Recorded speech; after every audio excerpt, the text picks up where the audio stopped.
ಗುರು ಗಾಡಿ ಸರ್ವಿಸಿಗೆ ಬಿಟ್ಟಿದ್ದೆ, ಬನ್ನಿ ಈಸ್ಕೊಂಬರೋಣ. ಎಸ್ಟಿಮೇಷನ್ ಎಷ್ಟು ಕೊಟ್ಟಿದ್ರು ಗೊತ್ತಾ ಅವರು?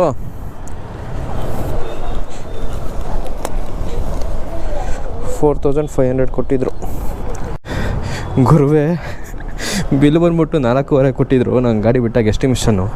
ಇವಾಗ ನೋಡ್ರಿ 8,500 ಆಗ್ಬಿಟ್ಟೈತೆ. ಯಪ್ಪ ದೇವ್ರೆ, ಅದು ಯಾವ ಮಟ್ಟಕ್ಕೆ ಶಾಕ್ ಆಯ್ತದು ಅಂತ ಅಂದರೆ ಅದನ್ನು ಡೈಜೆಸ್ಟೇ ಮಾಡ್ಕೊಳ್ಳೋಕ್ಕಾಗಲಿಲ್ಲ.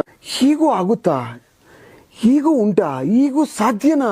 ನನಗೆ ನಂಬೋಕೆ ಆಗ್ತಾ ಇಲ್ಲ. ಪೇ ಮಾಡಿದೆ.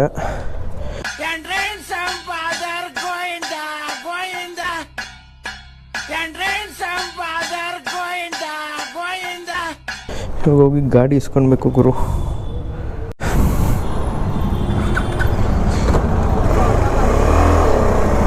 ಆ್ಯಕ್ಚುಲಿ ನಂದು RPM ಲಾಕ್ ಆಗಿಬಿಟ್ಟಿತ್ತು, ಅನ್ಲಾಕ್ ಆಗಿರಲಿಲ್ಲ. ಅಯ್ಯೋ ದೇವ್ರೆ, ಬಂದಂಗ ಆಗ್ತಾ ಇದೆ, ಬಿಟ್ಬಿಡ್ರಪ್ಪ ನಮ್ಮನ್ನ.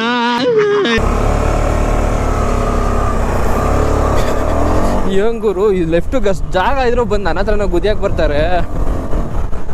ಯಪ್ಪ, ಗುಲಾಬ್ ಜಾಮೂನ್ ಎಲ್ಲ ಗಲ ಗಲ ಗಲ ಗಲ ಅಂತ ಅಲ್ಲೋಡಿ ಬಂದ್ಬಿಟ್ಟು ಈ ಹುಡುಗರಿಗೆ ಬೈಕ್ ಇಲ್ಲಾನೆ ಒಂಥರ ಅನಿಸ್ತಾ ಇರುತ್ತೆ. ಮನೆ ಸುಮ್ಮನೆ ಕುತ್ಕೊಳ್ಳೋದು ಏನೋ ಮಿಸ್ ಮಾಡ್ಕೊತಾ ಇರ್ತಾರೆ. ಆ್ಯಕ್ಚುಲಿ ಹೇಳ್ಬೇಕಂದ್ರೆ ಅವ್ರು ಹುಡುಗಿರ್ನೂ ಅಷ್ಟು ಮಿಸ್ ಮಾಡ್ಕೊಳ್ಳಲ್ಲ, ಬೈಕ್ನ ಅಷ್ಟು ಮಿಸ್ ಮಾಡ್ಕೊತಾರೆ. ಆಯಿತು, ಆಮೇಲೆ ನನಗೆ ಹುಡುಗಿ ಇಲ್ಲ, ಅದು ಬೇರೆ ಕತೆ. ಜಸ್ಟ್ ಸುಮ್ಮನೆ ಹೇಳಿದೆ ನಾನು ಅಷ್ಟೇ. ಇಂಥ ಪುಂಗಿ ಗಿರಾಕಿಗಳನ್ನ ಅದೆಷ್ಟು ನೋಡ್ಬಿಟ್ಟಿದ್ದೀನೋ ನಾನು. ಆದ್ರೆ ನನ್ನ ಲಿಂಕ್ ಎಷ್ಟು ದೊಡ್ಡದು ಅದು ಎಷ್ಟು ನೋಡ್ಬಿಟ್ಟಿದ್ದೀನೋ ಇಂಥ ಪುಂಗಿ ಗಿರಾಕಿಗಳನ್ನ. ಇದನ್ನ ನಂಬ್ಕೊಂಡು ಹೋದ್ರೆ ಅಷ್ಟೇ ಈ ಗಿರಾಕಿಗಳ ಪೊಟ್ಟು.